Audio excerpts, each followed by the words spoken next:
একটা ইউনিয়ন সেটা কিন্তু অস্বাভাবিক কাস্টিং ভোট 93% ভোট বাংলাদেশের মধ্যে কাস্টিং মাননীয় প্রধানমন্ত্রী সবচেয়ে বড় বেশি ভোট পাইছে তার নির্বাচনী এলাকায় 80%। এটা আমাদের কাছে 80% আমরা কিন্তু আমাদের এখানে ভোট উত্তর পরে এই যে হামলা করলাম এটা তাহলে নিল এটা 10 দিন বিরক্ত হয়ে গেল। আমি 93,000 ভোট পাইছি আর সেখানে ওই 1,10,000 ভোট পাইছি। ওই কেন্দ্রের যে ভোটের অংশ সেখানেই আমাদের একটা আছে যে এইটা একটা অস্বাভাবিক। আমরা ওটা জানি তারপরেও আমরা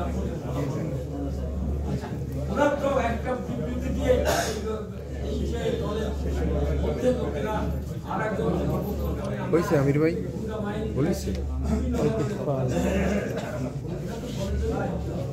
সেটাই আপনাদের মাঝে আমরা মাননীয় প্রধানমন্ত্রী সবাই এই রাস্তা নিয়ে যাও তো নিচে ছোট একটা রুম আছে দেখুন তার নিয়ে যাও কষ্ট করেন আর লাগবে না মানে আর লাগবে আমির ভাই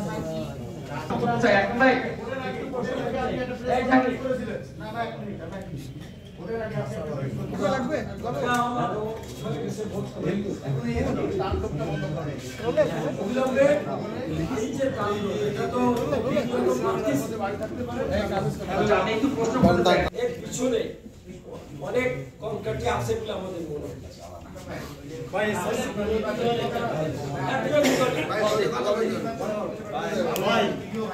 বলেন বলেন বলেন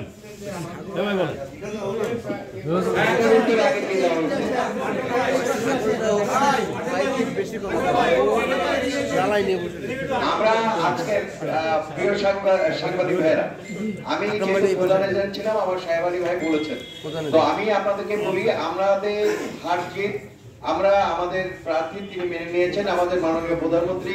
তবে আজকে আমরা যারা পরাজিত হয়েছি প্রথমবার নির্বাচিত করে আমরা 93,000 ভোট পেয়েছি।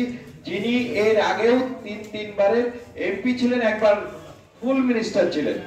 তো এই যে 4বারের এমপি এবং একবার পূর্ণমন্ত্রী ছিলেন সেরকম একজন হাইওয়েট প্রার্থী এগেইনস্টে আমাদের প্রার্থী নির্বাচন করেছেন। তিনি আমাদের যথেষ্ট ইনশাআল্লাহ তাআলা আমাদের ভোট দিয়েছে এলাকার মানুষ। তবে আমাদের এলাকার মানুষের নিরাপত্তা দেওয়ার জন্যই আজকে আমাদের এই সংবাদ সম্মেলন এবং আমাদের এই নিরাপত্তাটি যাতে আমরা দিতে পারি তার জন্য আজকে আপনাদের কলম শরীফ ভাইদের কাছে আমাদের আবেদন নিবেদন আমাদের মাননীয় প্রধানমন্ত্রীর কাছেও আমরা লিখব, যেহেতু বিনার যে প্রত্যাশা ছিল যে স্বতন্ত্র প্রার্থী নির্বাচন করুক, জনপ্রিয় আমার অনেক নেতারা আছে তারা নির্বাচন করুক। আমরা কিন্তু মাননীয় প্রধানমন্ত্রীর নির্দেশনা মোতাবেক আমরা কিন্তু নির্বাচন করছি সাধারণ স্বতন্ত্র প্রার্থী হিসেবে। তাই সেই হিসেবে আমরা আমাদের প্রার্থীর পক্ষ থেকে বলতে চাই আমরা নিরাপত্তা চাই। নেত্রীর উদ্দেশ্যকে আমরা প্রতিফলন ঘটাতে যে এখন আমাদেরকে যদি হামলা মামলার শিকার হতে হয় তো আমরা যাব কোথায়? সেই কারণেই আমরা আজকে আপনাদের সামনে জাতির কাছে আমরা এটা তুলে ধরতে চাই। ধন্যবাদ সবাই।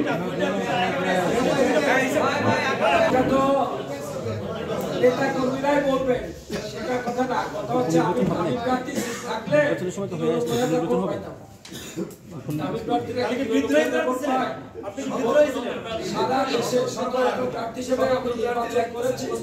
আমি মনে করি যে নির্বাচনে আমি জয়লাভ করেছি, কিন্তু ডিজায়ার অনুসারে বা অন্য যে কোনো কারণে আমি আমার ভোটকে রক্ষা করতে পারি।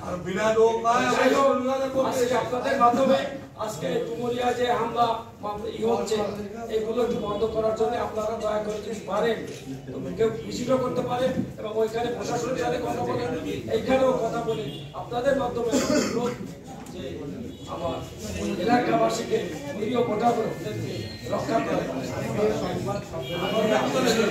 আল্লাহ আকবার। অনেক